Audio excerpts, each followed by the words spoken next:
Hello, I'm the Universal Enigma, and today we're going to talk about 5 different mind-reading tricks that you need to know about. Alright, so today we're going to be covering several different things. Not just the magic tricks that we're going to talk about, but we're also going to be talking about a giveaway. That's right. And, of course, I'm going to give you some resources to you guys that can help you learn mentalism. Alright? So we're going to talk about different resources for mentalism and all these other different topics as well. So let's dive right in. So let's start out by talking about the giveaway.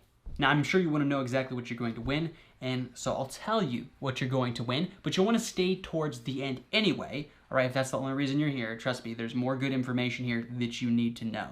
And some of that is, I'm going to be teaching a trick of my own, alright, it's something that I use. It is a mentalism effect, and it's not a part of the 5 that we're talking about today as well. So keep that in mind. It's very powerful. You're going to definitely enjoy it. Now, let's talk about the actual giveaway itself. What are you going to get? We're going to get the 52-to-1 deck of cards. All right, I have it pulled up here just because I want to make sure that I said it right. But that is the trick that I'm going to be giving away. I'm going to do this most likely through like a gift points or like gifting it to somebody. It's through 311. I know they used to have a way to do that, and I'm not sure if they still do, so I might have to do it a different way.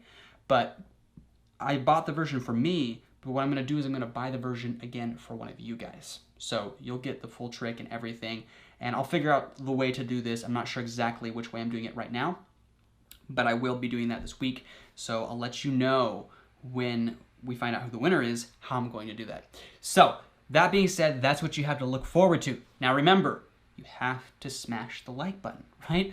Because obviously, that helps this video and you out as well, because it makes more people see it, it allows me to keep doing this, and allows you to continue to get the chance to, of course, win. And a good thing to remember is, right now is the best time. Before I get tons of subscribers, before I get thousands of subscribers and all of that stuff, you're going to want to, of course, get in on it right now. Let's get into the actual thing you want to hear about, which of course is the top 5 mentalism tricks that you need to know. Now, this is the list, okay? So these are more than just one-off tricks. These are projects. They give you information that can be used in a wide variety of ways, which is why I am mentioning them. They are great resources. They're things you need to have or know on some level if you really want to get serious into mentalism, okay? So let's talk about the first one. We're going to be talking about verbatim. Almost every single one of these is from Theory 11, by the way. Theory 11 has been putting out some very powerful magic. I mean, they always have, but it seems even more powerful recently, as you will see.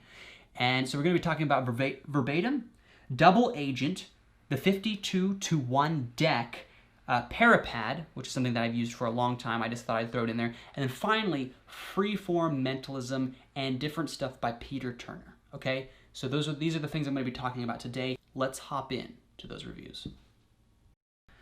All right, let's talk about verbatim. Now, verbatim, as it says on there, is a book test in a way. Okay, it can be performed as a book test. Now, here's the cool thing: it doesn't have to be performed as a book test. It can be done through virtual, right? If you are performing a virtual show, this can and will play big in a virtual, setting. It really does what it says it will, okay? Now, that being said, information here is information that you can take and apply in a new way. So they have put together what is called, well, I'm not going to really talk too much about it, but basically, it's a way or method of organizing words and ideas that allows you to kind of cycle through different things and read a person and tell what they're thinking. Now, this really will work. There is a lot of methods out there, right, that are just like, you see it and you're like, that might not work 100% of the time. This could have flaws, blah, blah, blah, blah, blah. With this, no. There will be no flaws, okay? I mean, you may stumble for a second and be, act like you don't know something for a second, but you'll instantly come back and you'll never make more than one mistake. That's the beautiful thing about this. You literally never make more than one mistake, and you always come back with the right answer afterwards. It seems impossible until you know how it's done. Some of you may be familiar with this at all. If you do follow people like Peter Turner, if you do read a lot of mentalism books, okay, you may understand this. But there are some interesting things to be learned from this, specifically the way that they do it. They have perfected it, the way that they've done this, in such a way that I think that if people deconstruct their method and then make their own methods from it, which is possible, I have done so myself. And for the person who wins the giveaway, I will actually include one of my own methods that I based off of this for a completely different system. Because I've actually messed around with this technique before, and after watching this video, I went and made my own improved version of my old technique after thinking about some details that I hadn't really thought about, until I saw their version, okay? So I will give that away for free to the individual who wins as well. So you're going to get more than the material that you buy. You're going to get stuff that I personally use, and I use it for mind reading. I used to be super big into mind reading and stuff like that, and then I just really liked coin magic because of its visual, so I do that a lot more now. But I do have a lot of knowledge in that field, so that's why this was exciting to me. It is more than worth your money. It's something you need to know, and if you can deconstruct their technique, you can make hundreds of new variations for yourself. So my review is 5 stars all around because of how powerful this is, and I think everybody should know this. Some of you may have an idea of what I'm talking about. We'll just say that there's the word progressive in this thing. Just for those who are already familiar with it, you'll understand what I mean. And the actual word that describes this technique has the word progressive in it. All right, that being said, let's hop onto a different review. Double agent. Okay, let's talk about this. I really want to give full disclosure on this method, not on how it's done, but on the things you need to understand about what you are going to be doing as an individual. This method, although it would not look like it from the trailer, and honestly, even when you know what he's doing, it seems impossible, is legitimately sleight of hand, all right? It takes some memorization, not really, it doesn't take that much memorization, actually. It helps, all right? But you could technically do this without memorization, or perfect memorization, I should say, of a deck or anything like that. But there is literal sleight of hand technique used here. And I recommend that no matter what, even if you're like, oh, sleight of hand, or whatever, blah, blah, not that great, buy it. Because his instruction is invaluable if you want to learn this. There's no way you're going to do this on your own unless you take years of practice and figuring out what works and what doesn't work, right? If you watch it, you get it, you'll be able to just learn it in a short period of time because you've learned all the things he's learned about mistakes and everything like that. So useful, okay? But it is literal technique, and you could use this in so many different ways. You could just be holding the deck, and you could use it with other moves, where maybe you swap a card out and they're not aware of it in front of them, right? But you do it very quickly, and you don't have to have an index or anything with you. For those of you who are in the know about indexes and things like that, then you'll know what I mean. It'd be nice to not have to carry an index, but still be able to do tricks that use an index, right? Except you're not using an index. You're just holding a deck of cards in your hand. It's that powerful. So it really does what it says. That's why it's impressive to me. These two both accomplish what they say they can do, and there's so many tricks where that is just not the case. They just say that they're going to do something and they don't, right? The only thing I would recommend to be aware of is that you do have to, for both of these tricks, really be confident in your ability to control the audience on some level, okay? You have to be good with the interaction. These aren't self-working tricks. They take literal practice and effort, but they will, no matter what, give you results if you do practice them. 52-to-1 deck of cards, all right? Playing cards, right? This is a deck of playing cards that's designed in a very specific way to allow you to show that all the cards are different. Then you just literally have a person just glance at the cards and memorize one that they want, right? And then you literally cut to their card. Like you do. You just cut right to their card. Now this trick I love because there's some ideas in it that I played around with in the past, okay? These ideas deal with statistics, and the deck is stacked in a specific way. Keep that in mind. It is stacked, and it does use a gimmick deck. It tells you in that roughly, but it doesn't talk about it that much. But I want you to know it does have a gimmick deck, okay? And it can only be performed. This trick is a little more limited than the other two that we just talked about because it's not going to have any other uses than what you use here, but it's going to work every time as long as you follow their instruction. Again, these tricks, all three of these tricks so far are just They work every time, okay? It's just incredible. That's what I like about them. They're not deceiving you with what they say when they say they're gonna look the way they do. This trick will look like the reel that it shows you, right? Not the reel, sorry. The video that you see on the website, the performance that they show you, it is accurate. So that's what I can say. You can't get much better than that. All right, let's move on. So the fourth trick or apparatus that we're going to be talking about, because that's what it is. It really is more like a tool or apparatus that you can use, take with you, is the Parapad. Now, I've used this before in actual shows and on the street, and there are ways that you shouldn't use this. I'll give you an example. I hate when people have somebody write something down and they tear it up and then they tell them what it is. It's not as good as any of the tricks we just mentioned today.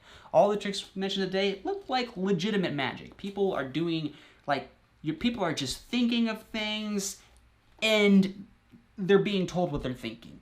And so all of the tricks today have been amazing. This, of course, falls short of that depending on how you perform it. Here's my recommendation. For the Parapad, it's a great tool. There's also some envelopes that they offer on Theory 11 as well. I personally don't really use them, so I'm not going to review them. But they are there. You might want to look into those as well if you want to do peeking or something like that. But I do recommend this because they can rip the piece of paper out, put it in their pocket, and they can see there was nothing written behind it, right? They can see that there was nothing behind it, and yet you will still know what they wrote. Super powerful. You can kind of have them, check underneath the piece of paper they wrote on and above, and then take it, put it in their pocket, make sure you didn't see. I personally love to do protection effects, where I have something in a box, right? I have them write something down, and I take the pad back, and then, of course, what's in the box is a matched drawing or something like that, right? And that way it just looks like it was predicted. Of course, I drew the picture when they weren't looking, or I had my assistant draw it. It just really creates that powerful effect because they thought it was in the box. It works really well with that, right? Because then they aren't worried about writing it down. Just saying, that's how I perform it. But if you wanted to just do, an effect where you're reading their mind, you can have them rip out the page, right? Make them put it in their pocket, and while they're doing that, you just switch the pad out with the alternate pad they have. They have an ungimmicked pad with it as well. You switch them out and give them the ungimmicked pad, and you're like, look, you have the pad and you have the paper, there's no way I could know, right? And yet you already know exactly what's going on. So super useful, but you have to understand when to use it. Okay, now we're gonna go to the last one. All right, so the last one I'm gonna talk about, of course, is Freeform Mentalism by Peter Turner. This is something I bought a while ago. I see that it's not as big now. For a while it was pretty high on the list of things that people were buying. And the reason why is because he had a lot of interesting new twists on ideas. I'm gonna tell you right now, the stuff that he does there is all really strange and different as far as techniques goes.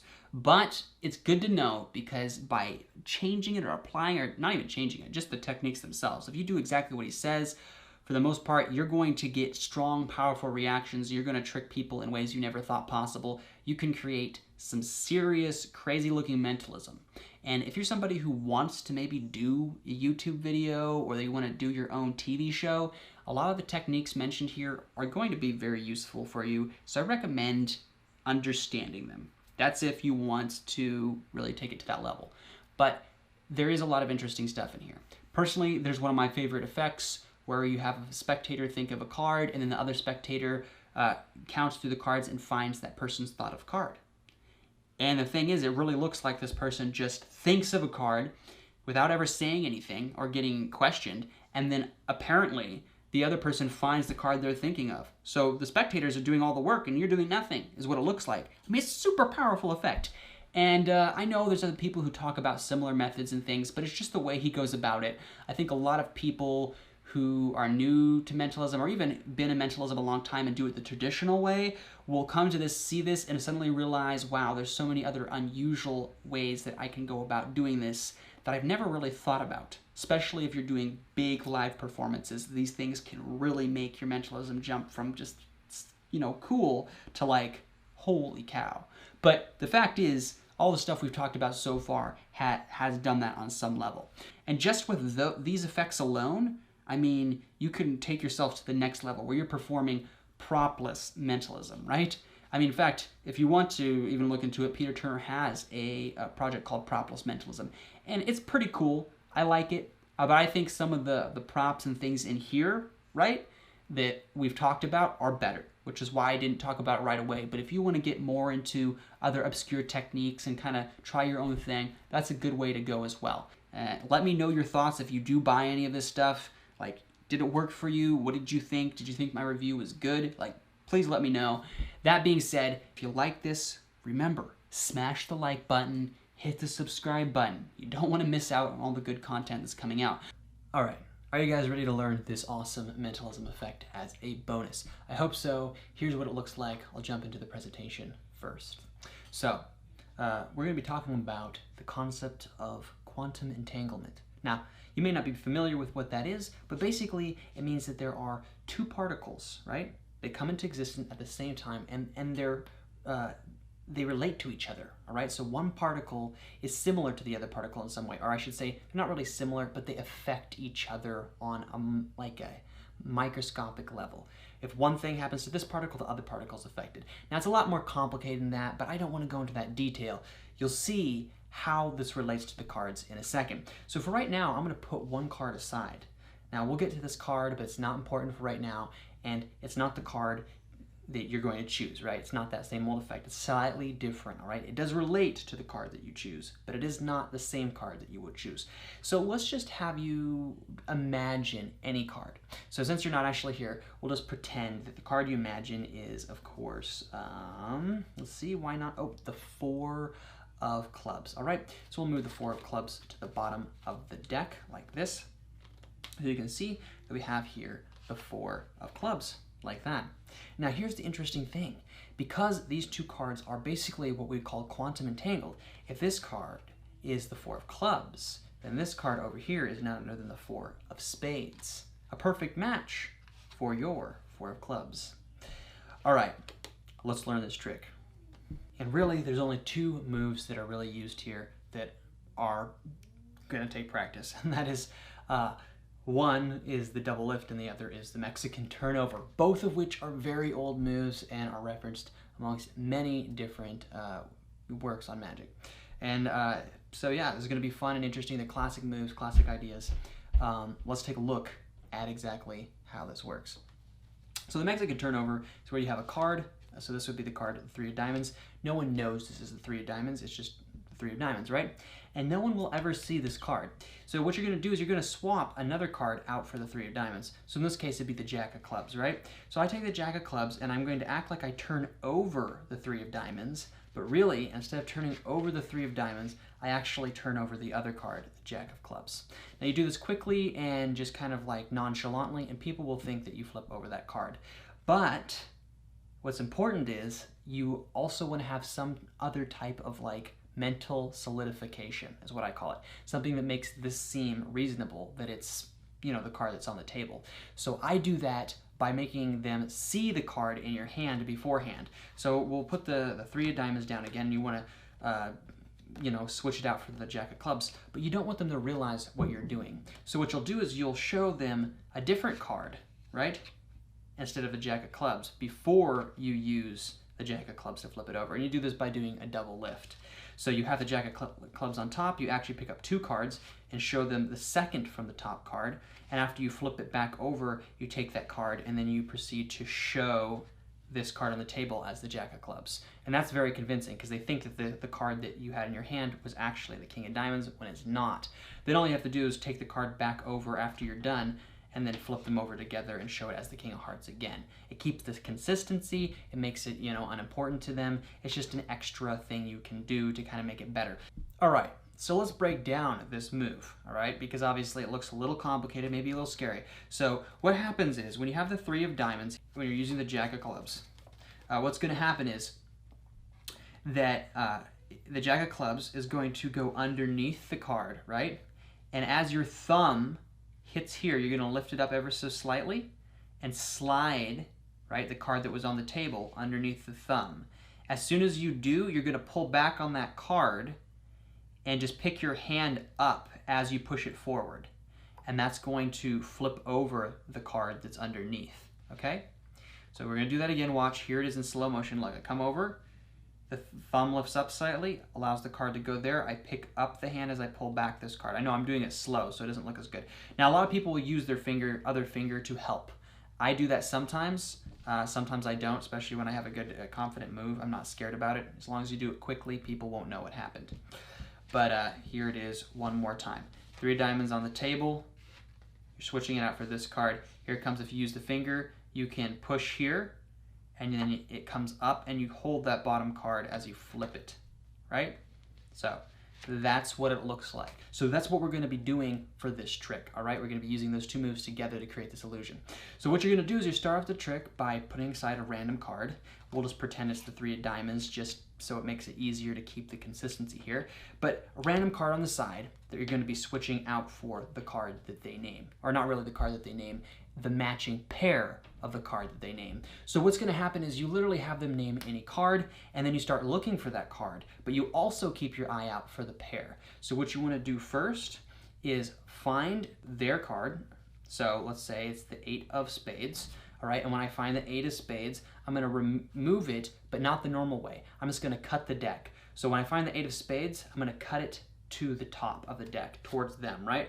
So the 8 of spades is going to be moved to this side, right here. See, there it is, like that. But you're going to act like you haven't found their card. You're going to be like, huh, I haven't seen your card yet. You're going to go through and then find the pair of their card. So in this case, it's the 8 of clubs. And I'm going to say, I found the 8 of spades. But it's actually the 8 of clubs that I'm removing from here. So I remove it and put it on top like this individually. And then I flip the cards over and I get a double lift while I'm talking to them. Now you can do this by doing a pinky count, if you can do a pinky count, or you can push the 2 cards forward and get the pinky underneath it and get, the pinky break so you can do the double lift. But I recommend doing one of those 2 methods. Now, once you get into this position, right, where you're here, what you're going to do is you're going to come over and you're going to flip over this card, right, together. You're going to do the double lift, and you're going to show them their thought of card, which is the 8 of spades, right? And so you're like, wow, you thought of the 8 of spades, here it is. You know what's really weird is if this card here is the 8 of spades, and you make them sure that they know this is the 8 of spades, you say then the card on the table is the 8 of clubs. And as you're saying the 8 of clubs, you bring this back as you point to with this hand, like so, and then you come back and flip these over together, showing them the 8 of spades. There you go. It solidifies the illusion, makes it look like that card was the match of the card they merely thought of all along, and voila, you have a really powerful mentalism trick that you can just do right in front of people, and it plays big. All right, I hope you enjoyed that trick. And also, before I go, I'd like to mention really quick that, remember, there is the giveaway, right? So be sure to like, subscribe, and comment. If you do, you'll be put on the list for somebody who's going to possibly win, right? The 52-to-1 playing card deck, right? With the mentalism effect and everything. So keep that in mind. Now, if you'd like to learn a little bit more about mentalism than what we have here, I'm going to leave 13 Steps to Mentalism. It's a book on mentalism. I'll leave a link to that down below, okay? So you can click on that if you'd like, if you're interested in that. And yeah, that pretty much sums up everything here. So have a good day, guys. I'll see you again soon.